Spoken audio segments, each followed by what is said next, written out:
Let's get into sports now. Kyle, have you ever tried CrossFit? No, and after being down at the Service Sports Center today, I don't think I would be good at it if I didn't feel out of shape.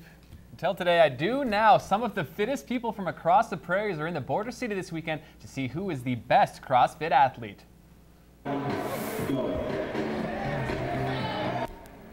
It's the second time the Battle of the Border has hit Lloydminster, and this year it's bigger and better due to all the positive feedback.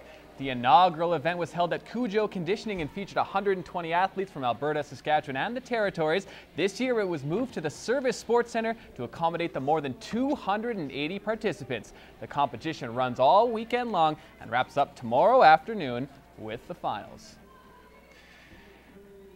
Lloydminster plays its final road games of the AJHL regular season this weekend in Whitecourt. The Bobcats entered play last night sitting third in the West, but with a few teams breathing down their necks in the standings, they knew they needed a few wins against the Wolverines.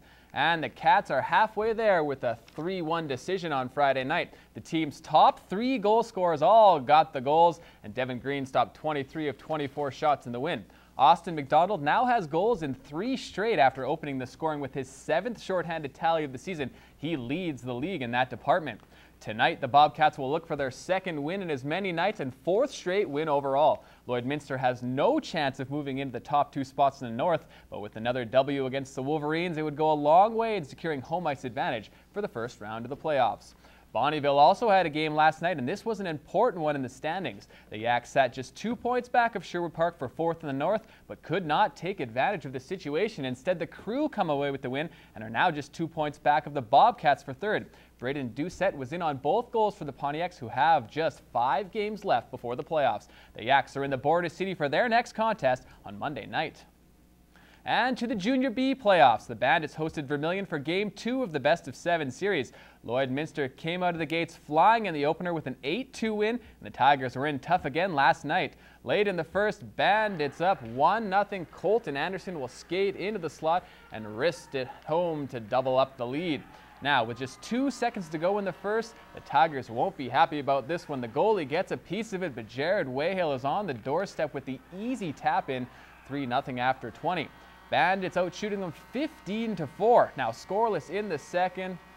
In the third, they just 33 seconds in. Dusty Irvine out of position, making the initial save, but Jared Ashenbrenner bangs it home. It's 4-0 Lloydminster. 5-0 now. The Bandits' assault continues. Chris Romanchuk finds Brody Pollard for their 6th of the night, and Kirk Chief closing out the scoring with his 2nd on the contest. Bandits win 7-0 and take a 2-game series lead.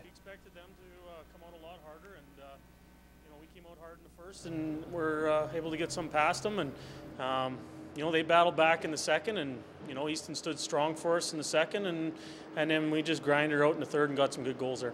Well, I think it's just the intensity we're bringing to the rink every day. We're playing a lot more physical out there, and we're not backing down from anything, so I think that's helping out quite a bit. Game 3 is tonight in Vermilion. Well, the Universal Heat were heavy favorites heading into the first round of the Alberta Major Bantam playoffs, but Game 1 of their series against the Rangers was a lot closer than anticipated. Lloydminster overcame an early scare to squeak out a 3-1 win. Now, last night, the Heat were in Fort Saskatchewan looking for the sweep of the best-of-3. A 5-2 win means the Heat are moving on. Bryce Kindup and D-man Ty Smith each had a goal and an assist in the win. Lloydminster will now play the PAC Saints in the division finals, which get underway on Tuesday. The ACAC regular season also wraps up over the weekend, and the Lakeland Rustlers basketball squads have a double dip with the Nadukes to close out the schedule. Last night, the 2 teams tipped off in Edmonton. The ladies suffered their 4th straight loss after falling 61-37. Lisa Eggum led the team with 10 points. The men follow up their strong showing last weekend with another last night. A 72-65 decision gives the Lakeland guys their 3rd straight win. Stephen Jones and Jacob Hobbolt each picked up a double-double in the win. Tonight, the action shifts to Lakeland Gym. The women tip off at 6, while the men start at 8.